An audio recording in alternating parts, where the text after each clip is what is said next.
मित्रों, इतिहास के सबसे बड़े युद्ध महाभारत के बारे में तो आपने सुना ही होगा, जिसमें पांडवों और कौरवों के बीच धर्म और अधर्म को लेकर चल रहे इस युद्ध का परिणाम काफी भयानक हुआ था। भले ही इस युद्ध में पांडव जीत गए थे, लेकिन युद्ध के बाद उनकी दुनिया बदल चुकी थी। 18 दिनों तक चले इस युद्ध में कई योद्धाओं ने भाग लेकर अपने प्राणों का बलिदान दिया था। ऐसे में क्या आपने कभी ये जानने की कोशिश की है कि उन योद्धाओं के बलिदान के बाद उनकी पत्नियां जब विधवा हो गई तो उन विधवाओं का क्या हुआ? क्या उन सभी विधवाओं ने अपने प्राण त्याग दिए या फिर उनके साथ कुछ और ही हुआ? अगर आप भी इन सभी सवालों का जवाब जानना चाहते हैं तो बने रहें हमारे साथ वीडियो के एंड तक। नमस्कार मित्रों, स्वागत है आपका आज के इस नए वीडियो पर एक बार फिर। मित्रों, महाभारत ग्रंथ में आश्रम वासी पर्व के 33वें अध्याय में कुरुक्षेत्र के मैदान में वीर गति को प्राप्त सैनिकों के विधवाओं के बारे में जानकारी मिलती है, जिसके मुताबिक महाभारत युद्ध के बाद पांडवों को हस्तिनापुर का राज्य मिल गया था। पांडव पुत्र युधिष्ठिर का हस्तिनापुर के नरेश के रूप में राज्य अभिषेक किया गया। अन्य भाइयों को भी हस्तिनापुर राज्य के अलग अलग महत्वपूर्ण जिम्मेदारियां सौंप दी गई। युधिष्ठिर के बाद भीम को हस्तिनापुर का उत्तराधिकारी भी घोषित किया गया। प्रजा भी इनके शासन में काफी खुश रहने लगी। पांचों पांडव अपने जिम्मेदारियों को निभाने के साथ साथ ज्येष्ठ पिता धृतराष्ट्र, अपनी बड़ी मां गांधारी और अपनी माता कुंती की सच्चे मन से सेवा किया करते थे। पांडवों की सेवा से धृतराष्ट्र और गांधारी समय के साथ अपने पुत्रों के शोक से बाहर आ गए और इसी तरह 15 साल का समय बीत गया। लेकिन एक दिन अचानक धृतराष्ट्र के मन में राजमहल छोड़कर वन में जाने की इच्छा हुई।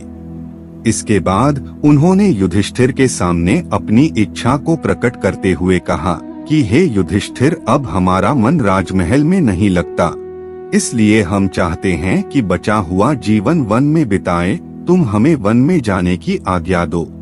अपने ज्येष्ठ पिता के मुंह से ये बातें सुनकर युधिष्ठिर बहुत ही दुखी हो जाते हैं, लेकिन वो उनकी बातों को टाल भी नहीं सकते थे और विदुर भी युधिष्ठिर को इसके लिए समझाते हैं। जिसके बाद युधिष्ठिर वन में अपने ज्येष्ठ पिता के रहने के लिए कुटिया बनवा देते हैं और उन्हें जाने की आज्ञा दे देते हैं। जब धृतराष्ट्र जाने लगते हैं तो गांधारी, माता कुंती, विदुर और संजय भी उनके साथ चलने लगते हैं। कुछ दिन ऐसे ही बीत जाते हैं और इधर पांचों पांडव भी उनके जाने के बाद अपना पूरा ध्यान अपनी प्रजा की सेवा में लगा देते हैं। हस्तिनापुर की प्रजा भी पांडवों की सेवा भाव से काफी प्रसन्न रहती है, लेकिन इस प्रजा में शामिल विधवा स्त्रियां शोक में रहती हैं, जिनके पति कुरुक्षेत्र के मैदान में वीर गति को प्राप्त हो गए थे।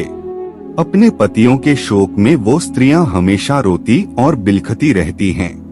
युधिष्ठिर चाहकर भी उनके दुखों को दूर नहीं कर सकते थे, क्योंकि उन्होंने खुद अपने लोगों को अपनी आंखों के सामने मरते हुए देखा था। कुछ दिन ऐसे ही बीत जाते हैं।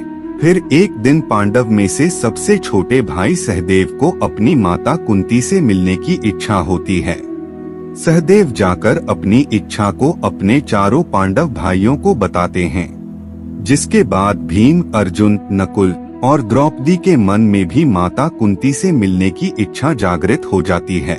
सबके कहने पर हस्तिनापुर नरेश युधिष्ठिर अपने सेनापति को आदेश देते हैं कि वो सभी के वन में जाने की व्यवस्था करे। अगले दिन पांचों पांडव द्रौपदी के साथ वन की ओर चल पड़ते हैं। जब इस बात का पता हस्तिनापुर के प्रजा को चलता है तो वो लोग भी उनके साथ जाने लगते हैं। उन लोगों में वो विधवा स्त्रियां भी थी जिन्होंने अपने पति को महाभारत के युद्ध में खो दिया था। वन में जाकर पांचों पांडव उस आश्रम में जाते हैं जहां धृतराष्ट्र, गांधारी, माता कुंती, विदुर और संजय सभी निवास कर रहे थे और हस्तिनापुर निवासी उसी आश्रम के आसपास अपना डेरा जमा लेते हैं। कुछ दिन ऐसे ही बीत जाते हैं। तभी एक दिन महर्षि वेदव्यास उस आश्रम में पांडवों से मिलने आते हैं। पांडवों से मिलने के बाद जब वो आश्रम से बाहर निकलते हैं तो उनकी नजर हस्तिनापुर के उन विधवाओं के ऊपर पड़ती है जो अपने पति के शोक में विलाप कर रही होती हैं। महर्षि वेदव्यास हस्तिनापुर के अन्य निवासियों पे भी गौर करते हैं। युद्ध में मारे गए अपने परिजनों के शोक में वो डूबे हुए होते हैं। ये देख महर्षि वेदव्यास को बहुत दुख होता है। वो सभी को समझाते हैं कि आप लोग युद्ध में वीर गति को प्राप्त हुए अपने परिजनों का शोक मत मनाइए। वो सभी जिस लोक में है वहाँ वो सुखी पूर्वक रह रहे हैं और वो वहाँ काफी प्रसन्न भी है। लेकिन महर्षि वेदव्यास द्वारा समझाने के बाद भी विधवा स्त्रियों और प्रजा पर कोई असर नहीं हुआ और वो अभी भी शोक में रहते हैं। तब महर्षि वेदव्यास उन सभी से कहते हैं कि अगर आप लोगों को मेरी बातों पर यकीन नहीं है तो मैं आज आपको इसका भी यकीन दिला दूंगा। आज रात को मैं आप सभी को अपने परिजनों से मिलवाऊंगा। महर्षि के मुंह से ये बात सुनकर पांडव सहित हस्तिनापुर के प्रजा के चेहरे पर एक तेज आ जाता है और वो सभी अपने परिजनों से मिलने के लिए बहुत ही ज्यादा उत्साहित हो जाते हैं। जिस आश्रम में वो रहते थे उस आश्रम के पास गंगा नदी का तट था। जैसा कि महर्षि वेदव्यास ने कहा था, शाम के समय सूर्यास्त होने से पहले सभी लोग गंगा नदी के तट पर अपने परिजनों से मिलने पहुंच जाते हैं। उसके बाद महर्षि वेदव्यास अपने तपोबल से महाभारत युद्ध में मारे गए सभी योद्धाओं को वहां पुकारते हैं। महर्षि वेदव्यास के तपोबल से सभी योद्धा एक एक करके गंगा नदी से बाहर निकलते हैं और अपने मृत परिजनों को एक बार फिर से अपने सामने देखकर पांडव सहित हस्तिनापुर के सभी निवासी बहुत प्रसन्न हो जाते हैं। सभी अपने परिजनों से मिलते हैं, उनसे बातें करते हैं और उनके साथ थोड़ा समय बिताते हैं, जिसके बाद उन्हें इस बात पर यकीन हो जाता है कि उनके परिजन इस लोक से मुक्ति पाकर अपने अपने लोकों में खुश हैं। ये बात जानने के बाद सभी के मन में अपने परिजनों को लेकर जो शोक था वो समाप्त हो जाता है। कुछ समय बीतने के बाद युद्ध में मारे गए सभी योद्धा एक एक करके गंगा जल में डुबकी लगाकर अपने अपने लोक चले जाते हैं। उनके वापस जाने पर जो विधवा स्त्रियां रहती है वो वापस से दुखी हो जाती हैं। ये देख महर्षि वेदव्यास विधवा स्त्रियों से कहते हैं कि जो स्त्रियां अभी भी दुखी हैं और अपने पति के साथ उस लोक में जाना चाहती हैं, वो गंगा के इस पवित्र जल में डुबकी लगाकर अपना जीवन त्यागने के बाद जा सकती हैं। महर्षि के मुंह से ये बातें सुनकर सारे विधवा स्त्रियां तुरंत गंगा के जल में डुबकी लगा देती हैं और अपने जीवन का त्याग करके अपने अपने पति के लोक में चली जाती हैं। मित्रों, महाभारत के घटना अपने आप में हैरान कर देने वाली एक अद्भुत घटना है।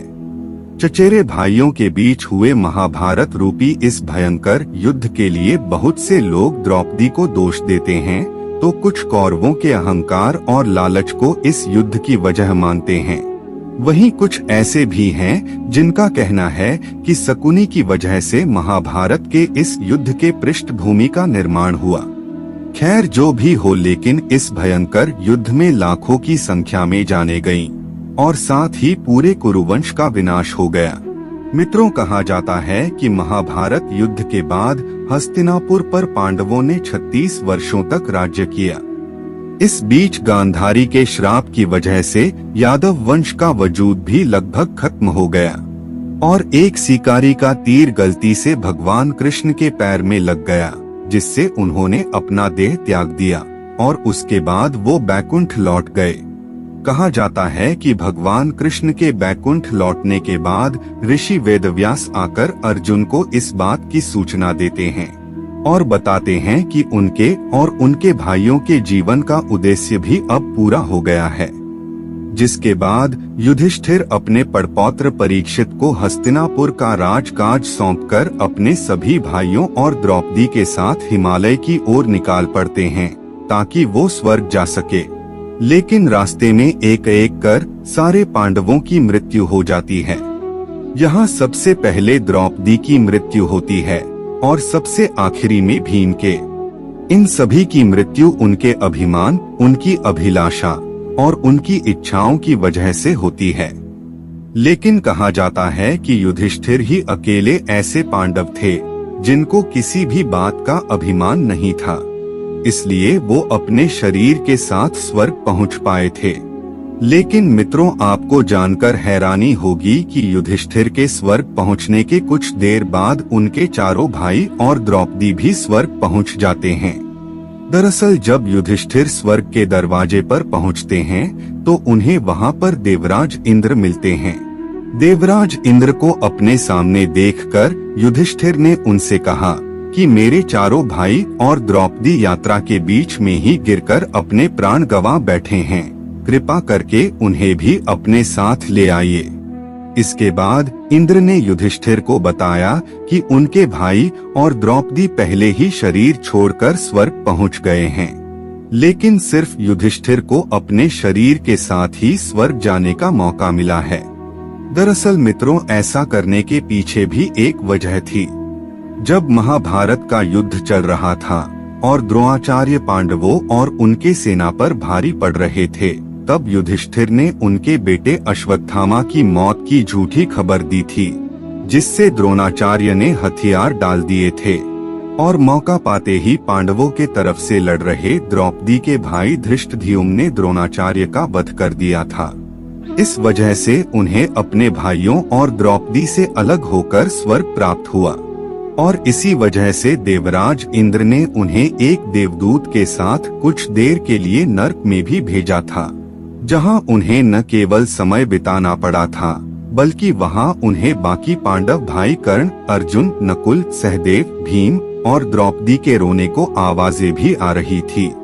तो मित्रों, ये है महाभारत के बारे में कुछ रोचक जानकारी। आपको पसंद आई हो तो वीडियो को लाइक और शेयर जरूर करें और वीडियो को अंत तक देखने के लिए आपका बहुत बहुत धन्यवाद।